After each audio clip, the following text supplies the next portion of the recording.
Heisei era of Kamen Rider is officially at an end with the finale of Kamen Rider Zi-O.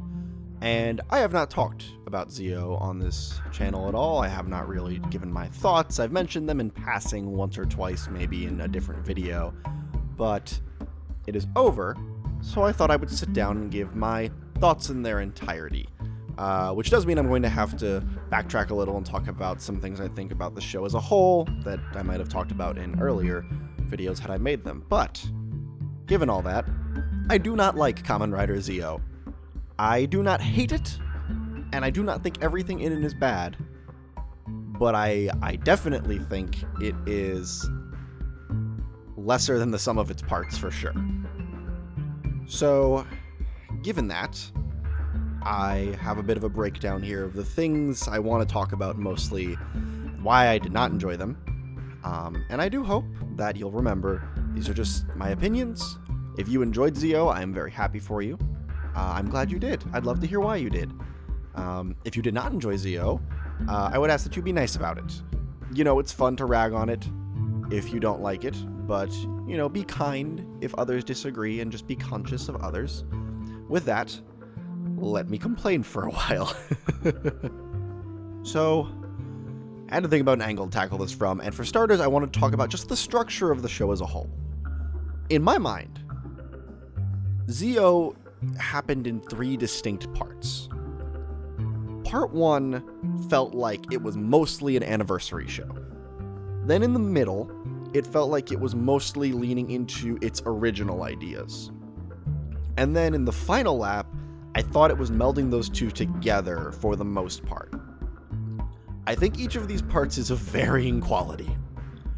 I think the beginning of the show, the first third or so, is not good at all. There were morsels in there, but on the whole, I thought it was bad time travel, actively bad time travel. This show was horribly inconsistent with its rules, especially in the later half of the show, but even in the beginning, even the rules they set were just kinda dumb. The riders being erased from history just creates weird problems and leads to some weird stuff, and especially the way the cameos work. I found these cameos to be unsatisfying and surface level. Now this is, again, talking about that first third of the show. And I will get into that a little more, but on the whole, I just thought, wow, this is a bad anniversary. Then that middle third, where it gets into the original stuff. That was just weird. I don't know if it was good or bad, but it was weird. This is where you get White Waz and the Future Rider stuff, and like Zi-O 2, and I'd honestly say like right up to Zi-O Trinity is how this was going. It was so strange, and probably the most varied in quality episode by episode. Like just the Future Rider arcs. I thought the Shinobi arc was decent. I really liked the Quiz arc. The Kikai arc was... it was weird, because it was trying to get into like Sogo's powers over time, and the show was always weird about those in general. White Waz was such an odd character, and they did some weird stuff with the side characters. It was just strange. And I didn't know what to do with that. The final third, oh my goodness, was a glimmer of hope. I was watching the final third of Zi-O, and I would say, for me, this really kicks off with the Blade tribute. And I was like, did they figure it out? Is it getting good? Are we doing it? And for a while, the answer was yeah. Like, even some of those episodes were, like, weird and didn't maybe have full cameos, but... And some things made me very angry, and I'm going to get into that a little bit. On the whole, though, I'm like, well, okay, all right, I don't know if this makes you a good show, but I'm on board now. And then the finale arc jumps in to ruin it all, and the stuff with Schwartz, I'm not exactly sure. He just hijacks everything, and they start breaking all of their rules about time travel and the way the world and the worlds, plural, work. And you broke everything. We went from bad time travel in one continuous timeline to just not time traveling that much anymore, and that was kind of okay. And then it was like, actually, these have always been separate timelines, and it's just decades rules again. Everything's separate, even though early on there was no indication it was separate. And then they're just kind of like, well, there's alternate futures, and now it's just like, no, every rider is in its own world, its own timeline, contradicting, you know, the end of decade and also the yearly crossovers, which I know are not super canon, but my idea with Rider and a lot of Toku is that it's loosely connected enough that it's not weird when another character shows up, but I know I'm talking very fast and rambling a little, but I just have so many thoughts. Yeah, wow, that final lap, they really tripped in front of the finish line. Okay, I'd like to talk about characters a little bit, since, again, I've never really talked about all this here. So let's start with Sogo, our protagonist. You know, he's a doofus, and that's not a bad thing. He starts out, from both an acting and a character standpoint, I think he starts weaker than he ends. I actually do think, on the whole, Sogo got more likable as time went on, and I also think the actor came into his own a little bit. That being said, I had a very hard time relating to or rooting for Sogo because being a king is a dumb goal. I know it's like this childlike idealism, but it's just, I could never get behind that basic idea that he wants to be a king because a man in a hat told him once. It's just dumb. I don't even think it's like a follow your dreams kid thing that I'm crapping on. I think it's just like, that's dumb and I don't know why you did it. And it made him so hard to relate to for so long, and I liked him the most when he wasn't talking about it that much.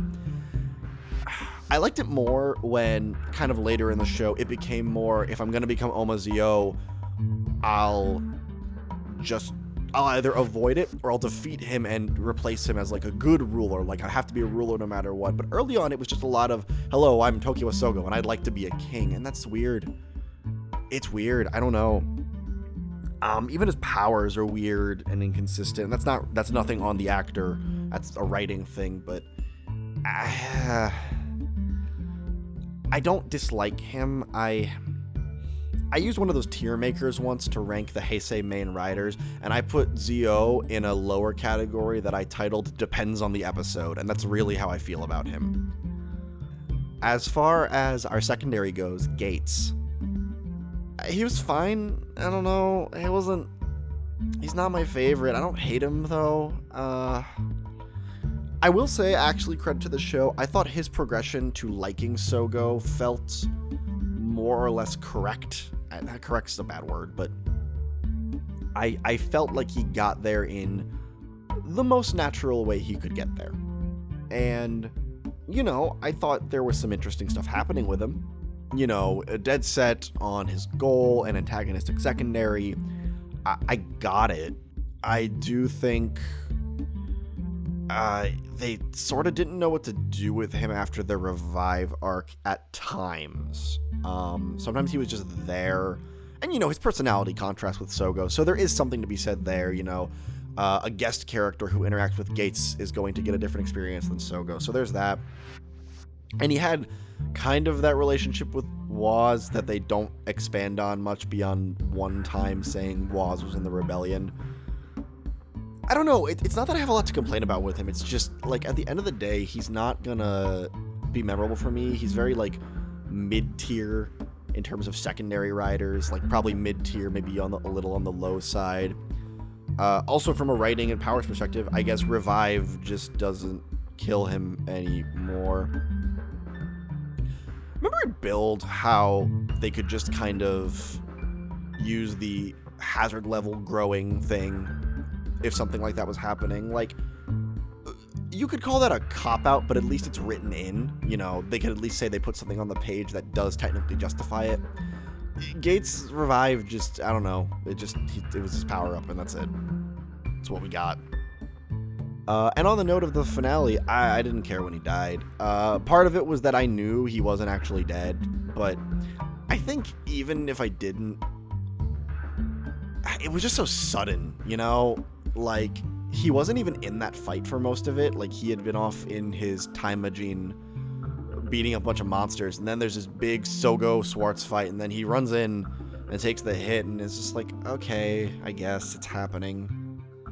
And then at the end, with the reset finale, which I'll also talk about, I mean, I'm happy for the character. I don't think he remembers anything. Pretty positive he doesn't. Sogo, I'll talk about the finale in a bit. I'm getting ahead of myself. Yeah, I don't know. He was fine. That's all I got. Tsukuyomi, though.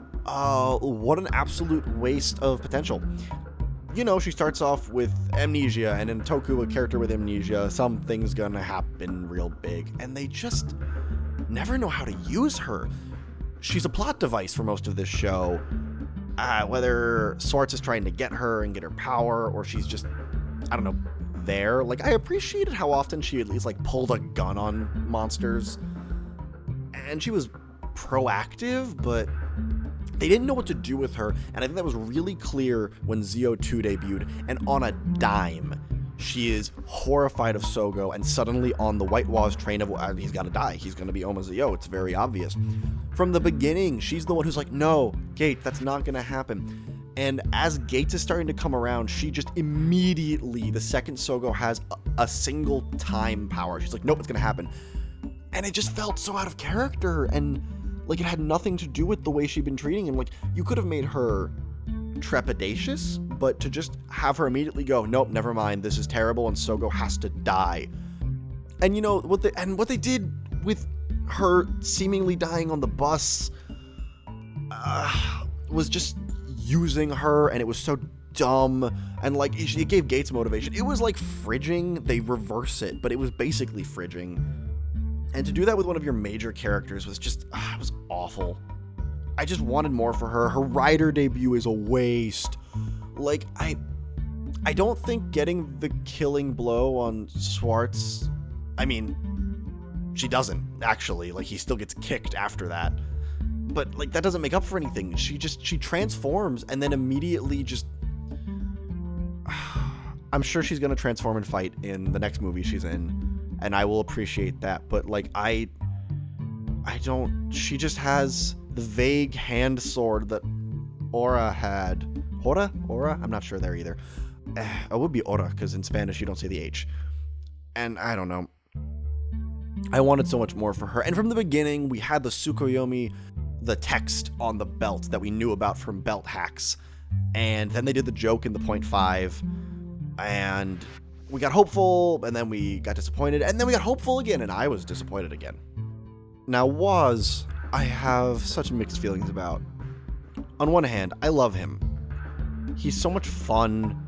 The Rejoice stuff was so great and silly, and I appreciated that weird, aloof presence he was.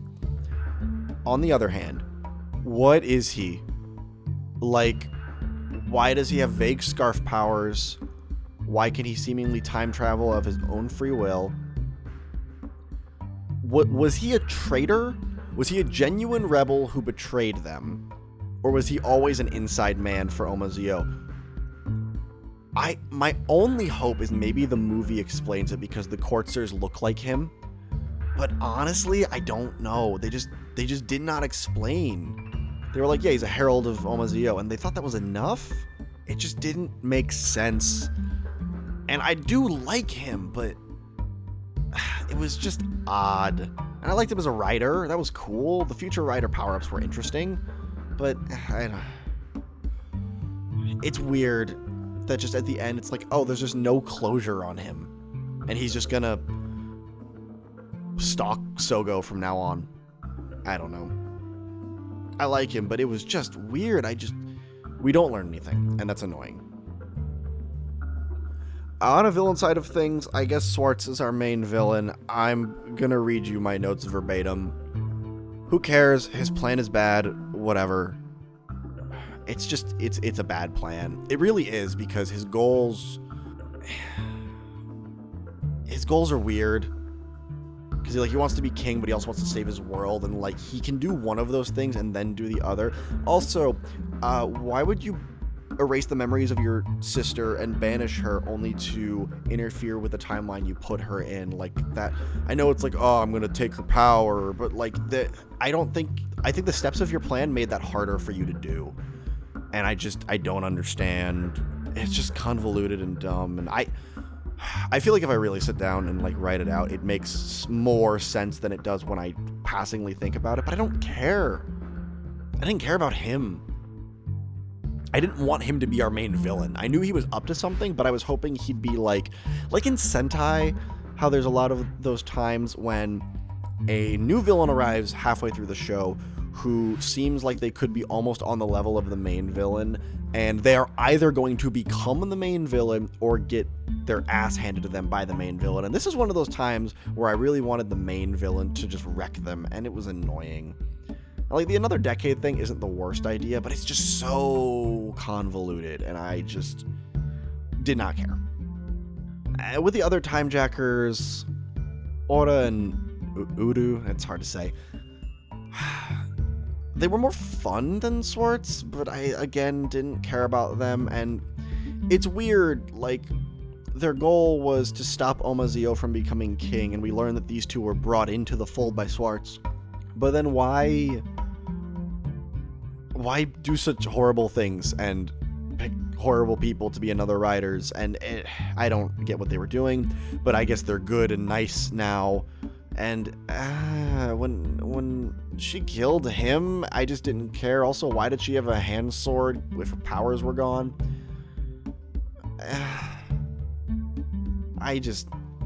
The time jackers were just never interesting to me as a whole.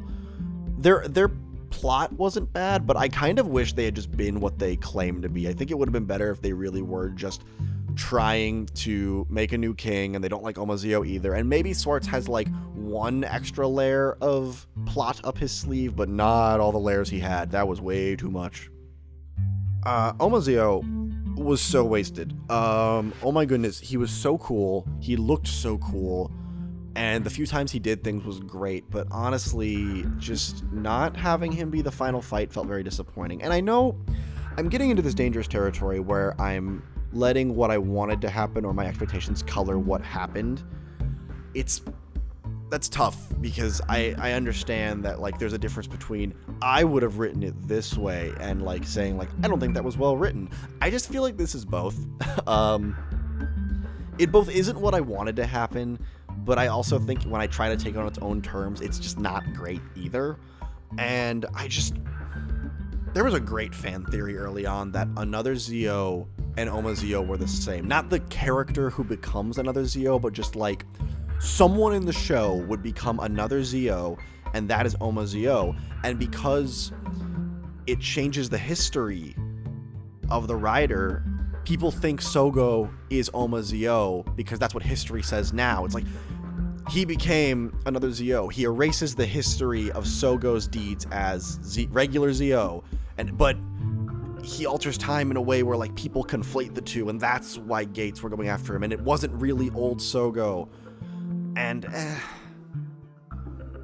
at the end, especially when he's just like helpful and is just like, I find you interesting. It's that very shonen thing where villains become good, or at least respect the protagonist in the end game, and that varies wildly from show to show, and I just wasn't a fan. I just think they could have done more with him. I guess that's what it is. Even if I take away what I specifically think would have been cool, just at a basic level, I think they could have done more. Decade usurped Waz as the best character in the show for me.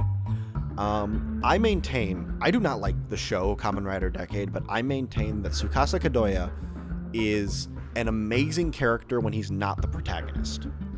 He is so fun and irreverent, and he has this great combination of knowing exactly what's going on while clearly not having a clue but making all the right moves, and I appreciated his presence so much. He was an interesting wild card. Not knowing who he's helping and what his goal is was actually interesting, and I liked seeing him embrace that role of like, I'm the destroyer of worlds. But when I say destroy, I mean like he's gonna save everyone, but it means the world fades away, and I think they did a really good job with him for the most part. They were a little lazy on some of the new transformation stuff, and I think it's just because you can only get the voice actor to record so much. Like, this is a minor aesthetic thing, but I quibble with these things a lot. It's like, they had all the transformation and the finisher sounds, but like, when he turns into Ghost and he summons the Gun Saber, it should have been, Attack Ride Gun Saber and not just the Ghost Driver voice. It's not a big deal, it's just a little thing, because on the whole, I actually enjoyed Decade's presence. D-End was less present, but, he was D-End. He was doing what he always does, which is stealing things and being in love with Decade, and he did those things well. Also, the fact that Tsukasa died and D-End fixes it and very casually is like, dude, you totally died. That was delightful and the correct way to use dumb time travel. Sogo's uncle was just a nice old man.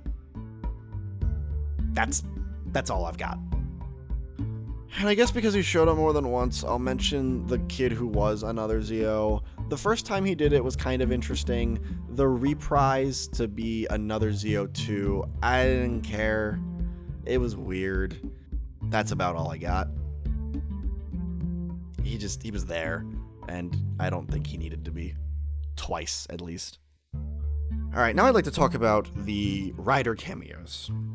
So, I have a problem with Kamen Rider Decade, which is they feel very surface level in Decade because they're worlds you've never seen if you watch the old shows, with actors you've never seen, playing technically characters you've never seen, but you remember the suits and you remember their attacks. And they have the same first names, which is even better because in Japanese they usually use the last names, so that might not be recognizable immediately. I think the concepts in Decade actually would have worked fine if there was the same actors. If it's an alternate version of the exact same character, I think suddenly you're selling a lot more. That's one solution, though. There's a few problems there. Here, it was, I think, similarly shallow, but in a slightly more complicated way. The early ones, where the riders just don't remember things. One, just giving the ride watch to this random kid was always a weird choice. Their personalities always kind of varied a little bit from their normal selves, and it was weird. Like, doing the stuff with Build, where he becomes, the good version of, like, the devil scientist, like who he would have been in a normal world. I don't know. The fact that they're just, like, weird super fans of Sato Taro is, like, funny, but, weird. And those two are exceptions because they do get to be their real selves for a hot minute. The other one being Xaid. But then after that, it got really weird because they stopped transforming for some of them, and their personalities were weirdly off. Like, because some of them were in, like, weird places in their lives, and it didn't always feel like I was seeing the same character, and there was more variance here, but I don't always know if they were also communicating stuff from their shows well, and I just wanted Gokaiger in that respect, where it's just like, why can't I just see the same character, acting the same, maybe getting their powers? At least in Gokaiger,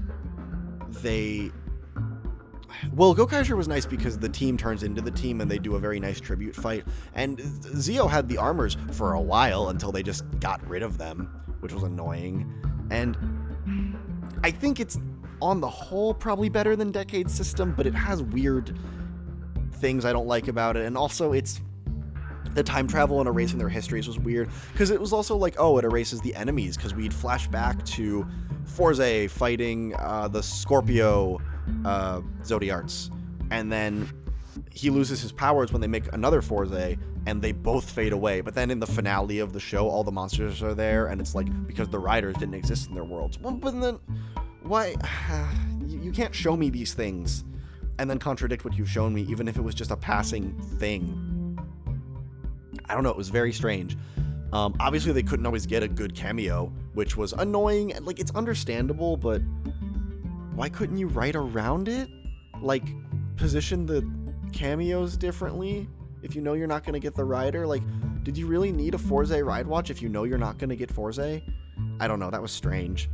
The later ones are better when they just get to keep their memories and keep their powers because they're making the other riders in the present, and that changed the rules, I guess. And I did appreciate that. They weren't all great. I will die before I admit that Kyosuke Kiria is Hibiki, and I hope that in any future appearance of Hibiki, you either just don't see who's transforming, or they get someone else back, because I'm so mad about that. I was also very mad that Takumi and Kusaka are friends now.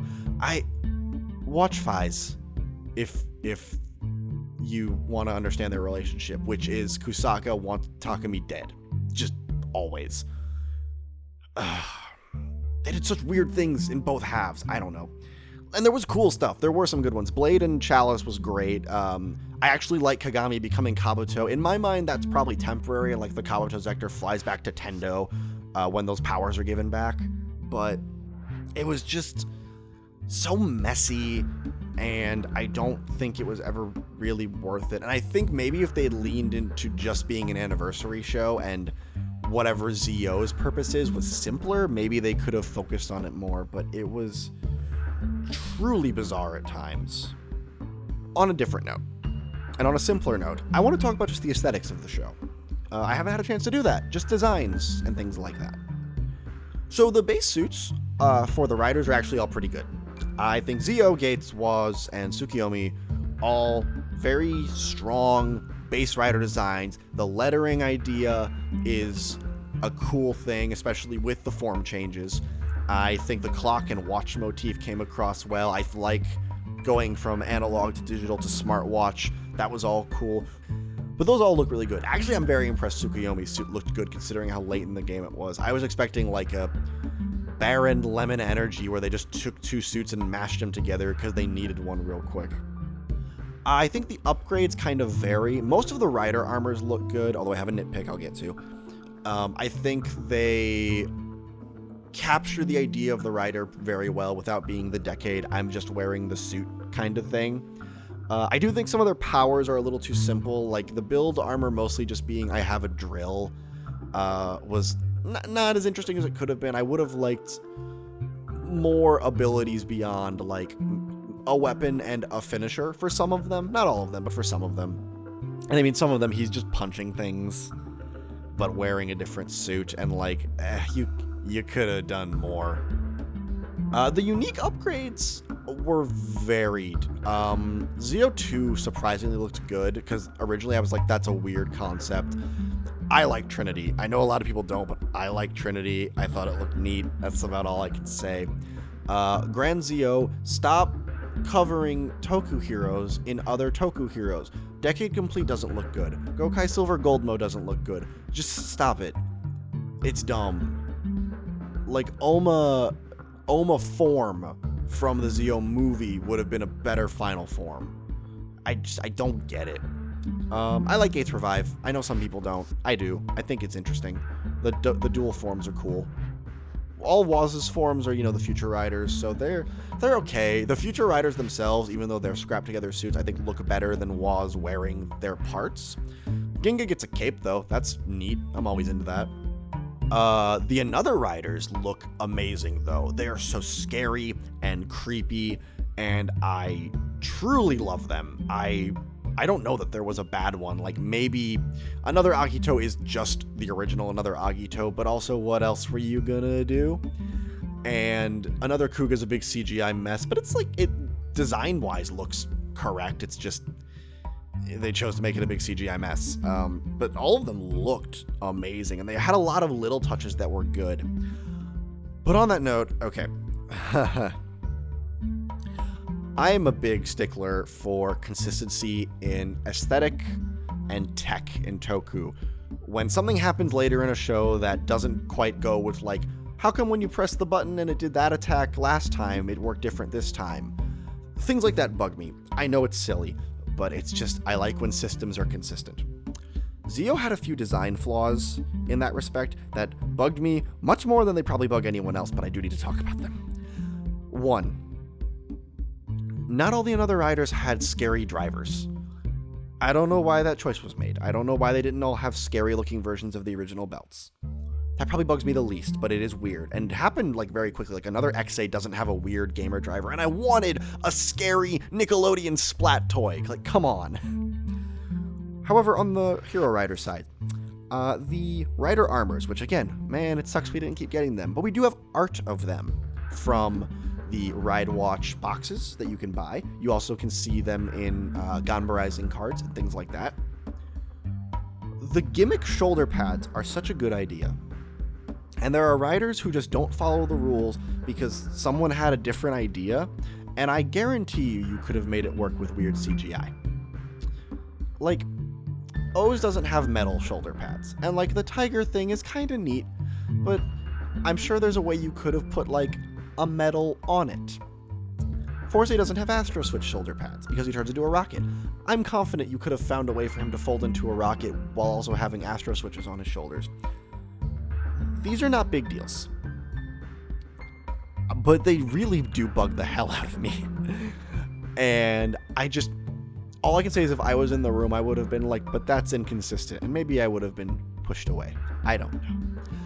And finally, the one that bugs me probably the most for no reason is the Kiva armor is on Zi-O in the artwork, but his eyes are yellow, even though in every other rider armor his eyes are pink like his normal suit, and yellow eyes are one way to see that it's Gates, also the Japanese characters they use. But why did you do that? Why did you decide that Kiva needs to be the one that matches? Someone clearly wasn't paying attention, and that's a lot of this show, is people not paying attention, which leads into the excuse they tried to use, and God, it worked sometimes. I desperately missed the 0.5 episodes that they did for the first quarter of the show. Those were so funny, and even though sometimes they were used to get around the bad writing decisions of the show, I missed them so much. The cast seemed like they were having so much fun. They were funny as hell. And why did you take them away from me? Where did that budget go? Did it go to the Shinobi spinoff? I mean, that's cool, I guess. Did it go to your weird Ryuki spinoff that I haven't watched yet, but I hear very strange things? I just don't understand why they had to go away. Also, on a Ryuki note, jumping back to the aesthetics, it's kind of weird that you made that decade form that gives him mid-season upgrades, but then sometimes it does final forms because some riders only had a final form like Ryuki.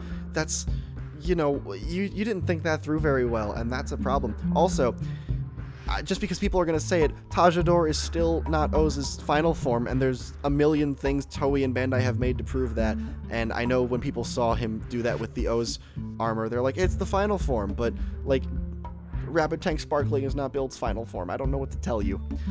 I'm just rambling a little bit at this point, but this show made me think this way, is the thing. It's a Toku show that gets into its minutia so much that I can't ignore it because I'm having a good time. There are a lot of Toku shows that have weird rules. Den-O doesn't have great time travel, but I love so much of what else is happening in that show that I don't stop to complain about it. This show was just mind-bogglingly strange. And it was so built into the rules it established and then kept breaking, and I didn't know what to do with those things. How come Sogo can travel into the past to fix things, but they never do that again?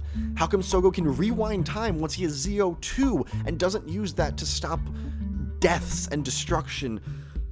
I don't understand a lot of what happened. And with all that, I'd like to talk about the finale. And I don't want to say much about the finale, it's just a few things. The Oma Zi-O debut was cool as hell. I would be a fool to deny that. That was an incredible fight, and I would really like to see more Oma Zi-O things. I did not care about the deaths of two main characters. Again, I knew they were going to fix it, but I kind of shrugged at Gates dying, and I was angry that Tsukuyomi died, just because she's not going to die because everyone's going to live when they reset the timeline. You don't need to kill her anyways. It felt like someone at Toei's like, no, wait a minute, there's a woman in a rider's suit and she hasn't died yet. Let's get it in while we can. Oh my god, why? That makes me so angry. Please don't do Valkyrie dirty in 01. And the big thing is they reset the timeline. It's a happy ending, and on one hand, I can appreciate that. That does feel like what the show was always going to have, was a happy ending. I do think on the whole, it's good for the characters, and I am happy for them in the sense that they do deserve better. All my complaints aside, as people, obviously, they're good people. I just don't know if it was satisfying. I don't think it makes the show meaningless. They haven't really confirmed if Sogo remembers it or not. He doesn't comment on it one way or another. Like, that opening narration, you know, doesn't really clarify anything one way or another. So it's tough to say. I just think they could have done more. I don't know if it's better if they remember. Because, like, now they just... I guess my problem is, the next time they all show up, they're either going to have to get their memories back, which means that at the end of the show, I'm not actually watching characters who grew these fraternal bonds. I'm watching kids who are friends in high school. And that's a little bit weird. Like, at the end of Build, there was I know I'm using Build a lot as a comparison, but it was very good, and also it just happened. Like, at the end of Build, Sento and Banjo are alone in this world. And I know V Cinemas have changed this, but, like, they only have each other, and it's bittersweet, but it's satisfyingly bittersweet. This, like, nothing was sacrificed to get here if they don't remember anything. If they do, you know, I think it's better because they're like, we went through all of this and now we get to try again. And that's great. That's like the ending of Ryuki, where Yui convinces her brother, let's try one more time, but let's just live for ourselves. And there's that beautiful montage where the older versions draw with the younger versions, and I cried. I only got slightly teary once during this. Teary is not even the right word. It was just like at some point during this finale, I was like, okay, I'm feeling an emotion. That's something. It's just after, they go through all of this, and he becomes Oma Zi-O, and then he's just like, all right, now I'm gonna fix it. Nothing bad has happened. I don't know.